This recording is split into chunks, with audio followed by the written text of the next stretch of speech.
자, 오늘은 성진 씨가 한턱 쏘는 거죠? 친구들과 즐거운 저녁 식사를 하던 중 계산 시간이 되자 한 친구가 툭 던진 그 한마디에 분위기가 어색해졌습니다. 코로나 이후 늘어난 외식 자리, 치솟은 물가에 3만 원이 넘는 밥값은 누가 계산할 것인가를 더욱 예민한 문제로 만들었습니다. 식사 자리에서 오늘은 내가 내야지라는 말을 들었을 때 그 불편한 순간, 당연히 내가 계산해야 한다는 그 뉘앙스가 주는 부담감. 여러분도 한 번쯤 경험해 보셨을 겁니다. 안녕하세요. 지혜의 정원입니다. 심리학자들의 연구에 따르면 밥값 문제로 시작된 갈등이 지속적인 스트레스로 이어져 소중한 인간관계를 완전히 무너뜨릴 수 있다고 합니다. 이것은 단순한 밥값 문제가 아닙니다.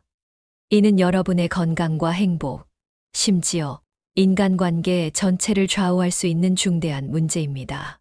이 영상을 단 5분만 보시면 누가 진짜 친구이고 누가 당신의 지갑만 노리는지 단번에 구별하는 법을 알게 됩니다. 더 이상 불필요한 식사 비용으로 통장이 텅 비는 일도, 밥값 때문에 소중한 관계가 깨지는 일도 없을 것입니다. 그래서 결국 소중한 시간과 돈을 허비하지 않는 스마트한 인생을 살게 됩니다. 내용이 기대된다면 지금 바로 구독과 좋아요 버튼을 눌러주세요. 알람 신청을 해두시면 유익한 정보를 가장 먼저 받아볼 수 있습니다. 이제부터 밥값 계산할 때 주의해야 할 4가지 유형의 사람들에 대해 자세히 알아보겠습니다. 첫 번째는 계산 회피형 친구입니다. 직장인 김상무는 후배 정대리와 자주 식사를 함께 했습니다. 김상무는 평소에도 후배들을 잘 챙기는 것으로 회사에서 평판이 좋았죠. 정대리와는 같은 프로젝트를 진행하면서 특히 더 자주 식사를 하게 되었습니다. 매번 식사가 끝나고 계산대 앞에서 김상무가 카드를 내밀면 정대리는 항상 같은 말을 했습니다. 벌써 계산하셨어요? 제가 오늘 한번 사려고 했는데. 처음에는 김상무도 다음에 사면 돼. 라고 웃으며 넘겼습니다. 정대리의 마음씨가 고마웠고 다음에는 정말로 그가 계산할 거라고 생각했죠. 그런데 6개월이 지나도 1년이 지나도 그 다음은 오지 않았습니다. 식사할 때마다 정대리는 항상 계산 타이밍을 놓치는 일이 반복되었죠. 결국 김상무는 정대리와의 식사 약속을 피하기 시작했습니다. 매번 계산하는 것도 부담스러웠지만 그보다 더 불편했던 것은 진정성 없는 말에 속는 기분이었기 때문입니다. 진심으로 계산할 의사가 있었다면 적어도 한 번쯤은 실제로 계산했겠지만 정대리는 항상 다음에라는 말만 반복했습니다. 흥미로운 점은 내가 계산하려 했는데 패턴이 여러 번 반복되며 대부분의 경우 그 사람은 실제로 계산할 의사가 없는 경우가 많다는 것입니다. 말과 행동이 일치하지 않는 이런 패턴은 관계에서 신뢰를 서서히 무너뜨리게 됩니다. 이런 계산 회피형 친구들은 실제로는 계산하고 싶지 않으면서도 인색한 사람이라는 이미지를 피하고 싶어 합니다. 심리학자들은 이를 사회적 가람직성 편향이라고 부릅니다. 자신의 이미지를 좋게 보이려는 욕구와 실제 행동 사이에 괴리가 생기는 것이죠. 베푸는 사람으로 보이고 싶지만 실제로 베풀고 싶지는 않은 모순된 마음이 이런 행동을 만들어냅니다. 한 심리학 연구에서는 이런 유형의 사람들이 인정 욕구와 손실 회피 사이에서 갈등하고 있다고 설명합니다. 베푸는 사람으로 인정받고 싶은 욕구는 있지만 동시에 경제적 손실은 피하고 싶은 마음이 함께 작용하는 것이죠. 버클리 심리학과의 로버트 레빈슨 교수는 인간관계에서 말과 행동의 일치성이 신뢰 형성의 핵심 요소라고 설명합니다. 우리는 누군가의 말과 행동이 일치하지 않을 때 본능적으로 불편함을 느끼고 그 사람에 대한 신뢰가 떨어지게 됩니다. 이런 행동 패턴에는 여러 심리적 요인이 복합적으로 작용합니다. 첫째, 인색함에 대한 사회적 낙인을 피하려는 욕구가 있습니다. 둘째, 갈등 회피 성향이 있습니다. 직접적으로 나는 계산하기 싫다라고 말하는 것보다 타이밍을 놓쳤다는 변명이 갈등을 피하는 더 쉬운 방법이라고 생각하는 것이죠. 그렇다면 계산 회피형 친구를 만났을 때 어떻게 대처할 수 있을까요? 첫째, 직접 기회를 주세요. 오늘은 내가 한번 사봐. 라고 명확하게 말해보세요. 진심으로 낼 의향이 있는지 바로 알 수 있습니다. 둘째, 미리 계산 방식을 정하세요. 오늘은 내가 계산할게. 다음에는 내가 계산하는 걸로 하자. 라고 명확히 합의하는 것입니다. 그리고 다음 만남에서는 실제로 그 약속을 상기시키세요. 셋째, 필요하다면 정중하게 지적하세요. 매번 내가 계산하려 했다고 하는데 오늘은 정말로 한번 계산해보는 게 어떨까? 때로는 이런 솔직한 대화가 관계를 더 건강하게 만들 수 있습니다. 넷째, 자신의 태도도 점검해 보세요. 혹시 내가 항상 먼저 계산하려고 서두르는 것은 아닌지, 상대방에게 충분한 기회를 주고 있는지 생각해 볼 필요도 있습니다. 다섯째, 페이백 문화를 만들어 보세요. 이번에는 내가 살게. 다음에는 내가 사는 걸로 약속하자. 라고 명확히 하고 실제로 그 약속을 지키도록 합니다. 진정한 관계는 말이 아닌 행동으로 증명됩니다. 독일의 철학자 니체는 말이 아닌 행동을 보라고 했습니다. 말로는 되풀려는 의사를 보이지만 행동으로 옮기지 않는 사람은 결국 신뢰를 잃게 됩니다. 신뢰는 한번 무너지면 회복하기 어려운 관계의 기본 토대입니다. 두 번째는 정확 계산주의자입니다. 손익에만 집중하는 사람들이죠. 회사원 이 과장은 한 달에 한 번 대학 동기들과 모임을 갖습니다. 지난번 모임에서 식사를 마치고 계산서가 나오자 동기 중 한 명인 최 부장이 갑자기 말했습니다. 나는 샐러드랑 파스타만 먹었으니까 딱 내 것만 낼게. 너희들은 고기랑 술도 시켰잖아. 내 것은 합쳐서 22,000원이니까 이것만 내면 되겠다. 그 순간 테이블에 묘한 정적이 흘렀습니다.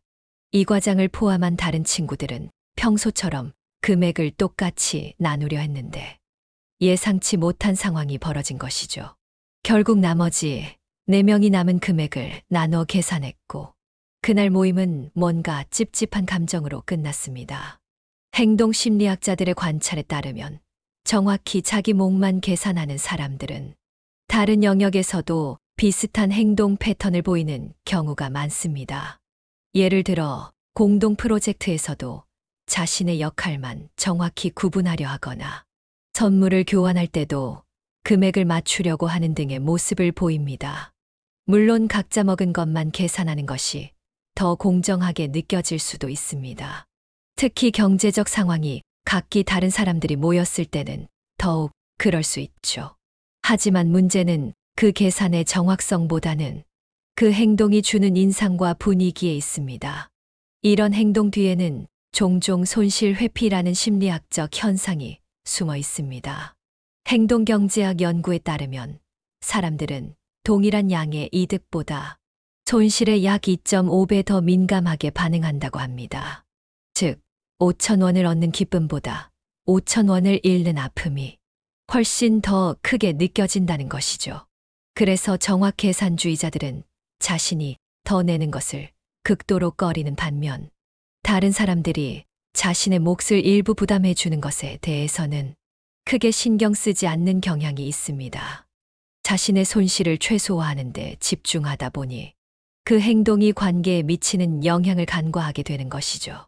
심리학자 존 고트만은 그의 연구에서 인간관계를 정서적 은행 계좌에 비유합니다.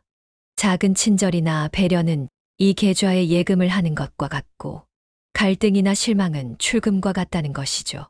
정확 계산주의자들은 단기적으로는 돈을 아낄 수 있을지 모르지만 장기적으로는 관계의 정서적 은행 계좌에 충분한 예금을 하지 못하게 됩니다. 특히 주목할 점은 장기적으로 가장 성공하고 만족스러운 관계를 유지하는 사람들은 대부분 약간의 비용을 감수하더라도 관계에 투자하는 사람들이라는 것입니다. 여기서 흥미로운 점은 이런 유형의 행동이 세대나 문화에 따라 다르게 나타날 수 있다는 것입니다. Z세대와 밀레니얼 세대는 더치페이를 더 자연스럽게 여기는 경향이 있습니다. 모바일 결제 앱의 발달로 정확한 분할 계산이 쉬워진 것도 이러한 문화 변화에 영향을 미쳤습니다. 그럼 정확 계산주의자를 만났을 때는 어떻게 대응하면 좋을까요? 첫째, 사전에 계산 방식을 합의하세요. 오늘은 어떻게 계산할까? 똑같이 나눌까? 각자 먹은 것만 계산할까? 이렇게 미리 합의하면 나중에 불편한 상황을 피할 수 있습니다. 둘째, 관계의 가치를 상기시키세요.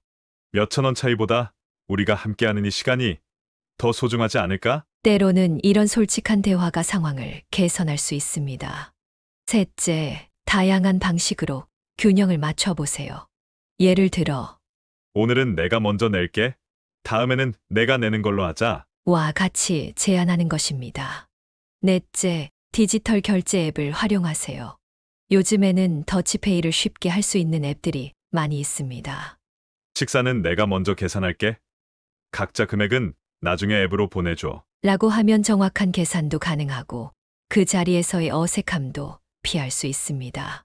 다섯째, 그 사람의 상황을 이해하려고 노력하세요.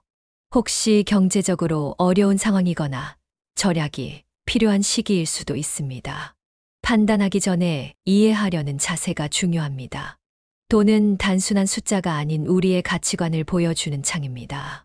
함께 식사하는 사람들과 작은 금액 차이를 두고 갈등하기보다는 그 관계가 주는 가치를 더 소중히 여기는 지혜가 필요합니다.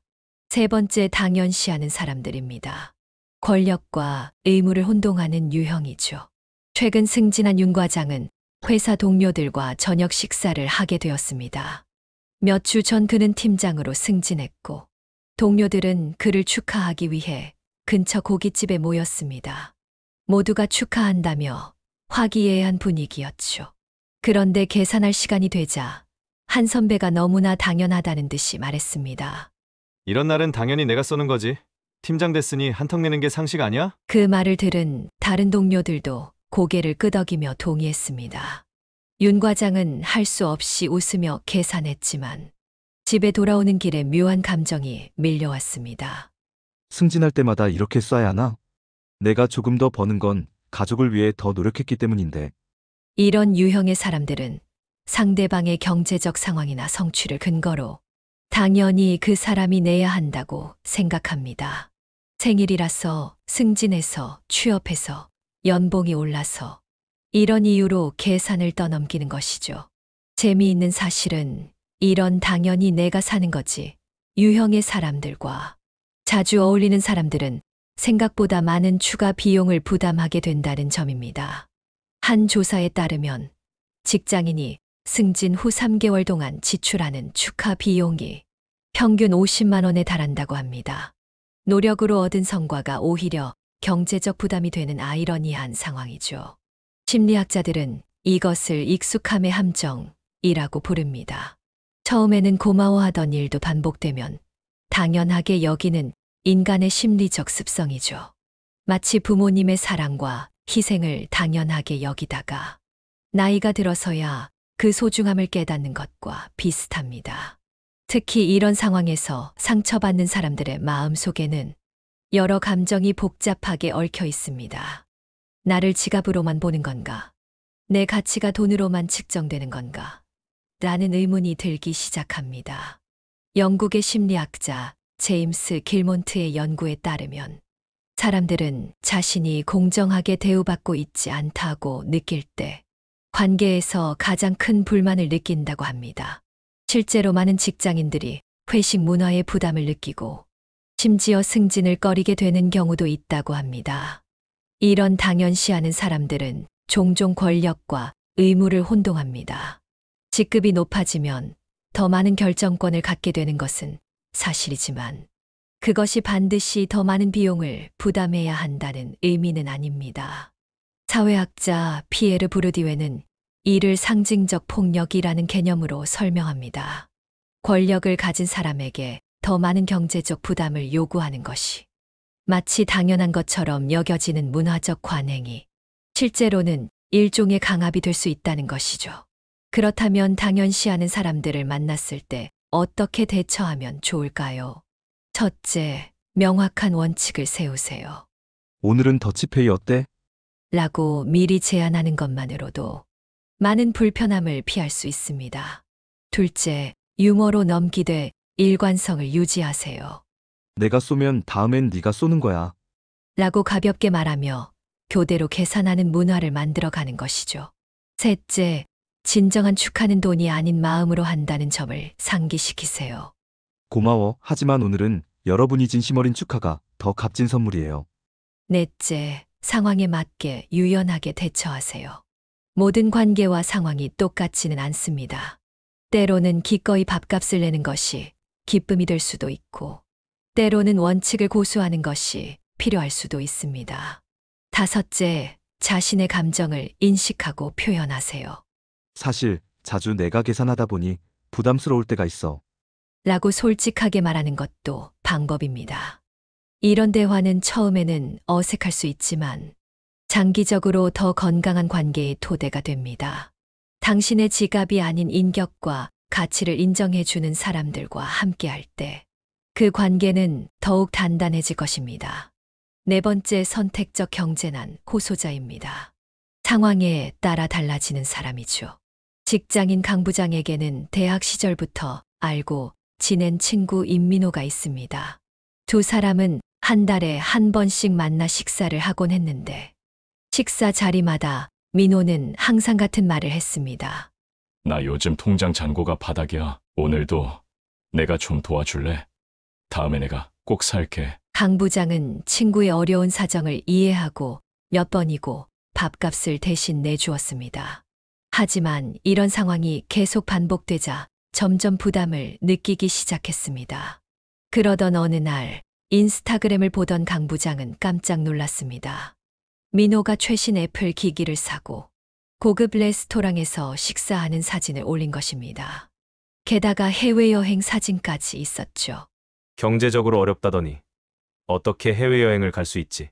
다음 만남에서 강 부장이 조심스럽게 이 이야기를 꺼내자 민호는 그건 오래전부터 계획한 여행이었고 요즘은 정말 어려워. 라고 변명했습니다. 하지만 그 후에도 SNS에는 쇼핑한 사진, 고급 레스토랑에서 식사하는 사진이 계속해서 올라왔습니다. 강 부장은 배신감을 느꼈습니다. 친구에게 돈이 없는 게 아니라 자신과의 식사에만 돈을 쓰기 싫었던 것이었습니다.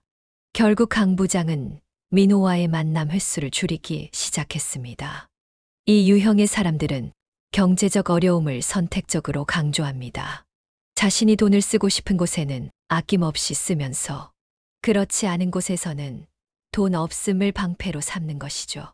이런 행동에는 선택적 자기 노출이라는 심리적 메커니즘이 작용합니다. 상황에 따라 자신의 다른 면모를 보여주며 그때그때 자신에게 유리한 이미지를 구축하려는 전략이죠. 문제는 이런 행동이 결국 신뢰를 무너뜨린다는 점입니다. 사회심리학자 일라이 핑켈 교수는 신뢰를 관계의 통화라고 표현했습니다. 신뢰가 없으면 아무리 오래된 관계도 결국 가치를 잃게 된다는 것이죠. 한 연구에 따르면 사람들은 계획된 소비와 충동적 소비를 심리적으로 다르게 분류하는 경향이 있습니다. 자신이 가치를 두는 영역, 취미 여행 등에 대한 지출은 정당화하면서 그렇지 않은 영역, 친구와의 식사 등에 대한 지출은 꺼린다는 것이죠. 또한 현대 소셜미디어 시대에는 이중적 자아가 더욱 두드러지게 나타납니다. 온라인에서는 풍요롭고 화려한 삶을 과시하면서 오프라인에서는 경제적 어려움을 호소하는 모순된 모습을 보이는 경우가 많아졌습니다. 흥미로운 점은 이런 유형의 사람들이 자신의 행동에 대해 완전히 인식하지 못하는 경우도 많다는 것입니다. 하버드 대학의 댄 길버트 교수는 자기 기만에 관한 연구에서 사람들은 종종 자신의 모순된 행동을 인지하지 못하거나 합리화한다고 설명합니다. 이런 상황에서 어떻게 대처할 수 있을까요? 첫째, 정직하게 대화하세요. 내 SNS를 보니 여행도 가고 쇼핑도 하던데 정말 경제적으로 어려운 상황이니? 솔직한 대화는 때로 불편할 수 있지만 건강한 관계를 위해 필요한 과정입니다. 둘째, 명확한 경계를 설정하세요. 나도 내 돈 관리가 필요해. 앞으로는 각자 계산하는 게 어떨까? 이런 명확한 경계 설정은 관계에서 발생할 수 있는 추가적인 오해와 갈등을 예방합니다. 셋째, 그 사람의 다른 행동 패턴도 관찰하세요. 밥값에서 보이는 태도는 대개 다른 영역에서도 비슷하게 나타납니다. 넷째, 상황에 맞는 대안을 제시하세요. 돈이 부족하다면 우리 좀 더 저렴한 곳에서 만나자. 이번에는 집에서 같이 요리해 먹는 건 어때? 와 같은 제안은 상대방의 진정성을 시험해 볼 수 있는 좋은 방법입니다. 다섯째, 자신의 감정을 인식하고 표현하세요. 사실 자주 내가 계산하다 보니 부담스러울 때가 있어. 라고 솔직하게 말하는 것도 방법입니다. 이런 대화는 처음에는 어색할 수 있지만 장기적으로 더 건강한 관계의 토대가 됩니다. 당신의 지갑이 아닌 인격과 가치를 인정해 주는 사람들과 함께할 때 그 관계는 더욱 단단해질 것입니다. 일시적인 어려움은 누구에게나 있을 수 있지만 지속적으로 상대방을 이용하려는 태도는 건강한 관계를 해치는 독이 됩니다. 지금까지 밥값 계산할 때 주의해야 할 4가지 유형의 사람들에 대해 알아보았습니다. 하지만 더 중요한 건 우리 자신은 어떤 사람이 되어야 할까요? 밥값 계산이라는 작은 일상에서 건강한 관계를 만들어가는 지혜를 함께 나눠보겠습니다. 하버드 대학의 로버트 월딩어 교수는 건강한 관계의 핵심은 주고받음의 균형과 상호 존중이라고 말합니다. 이 간단한 진리는 밥값 계산에도 그대로 적용됩니다. 건강한 관계를 위한 실용적인 밥값 지혜를 소개합니다. 첫째, 공정함과 관대함 사이에서 균형을 찾으세요. 항상 꼼꼼하게 계산하는 것도 항상 다 베푸는 것도 건강하지 않습니다. 상황에 따라 유연하게 대처하는 게 중요해요.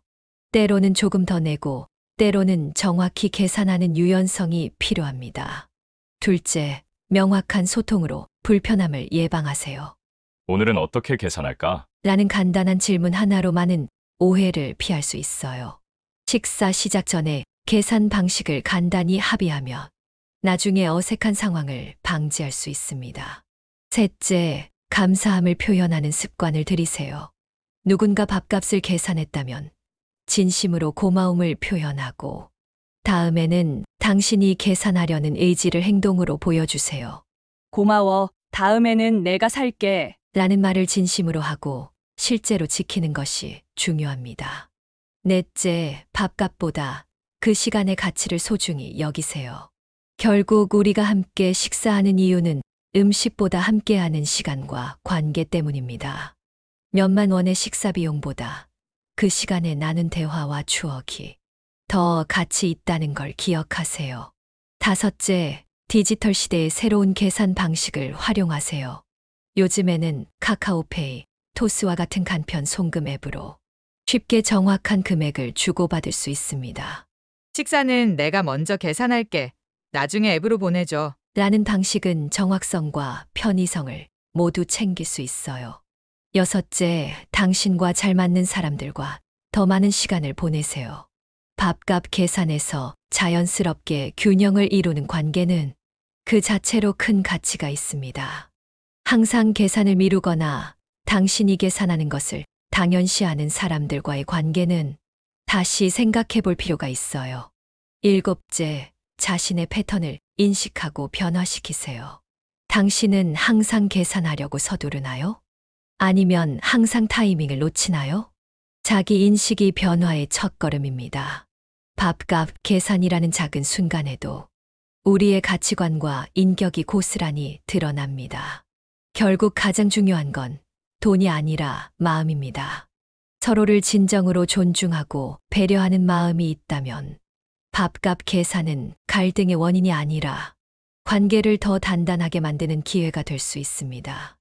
오늘 영상이 도움이 되셨다면 좋아요와 구독 버튼을 눌러주시고 여러분의 경험이나 생각도 댓글로 나눠주세요. 여러분의 참여가 다음 영상을 만드는 큰 힘이 됩니다. 앞으로도 삶에 실질적인 도움이 되는 지혜를 전해드리는 지혜의 정원이 되겠습니다. 감사합니다.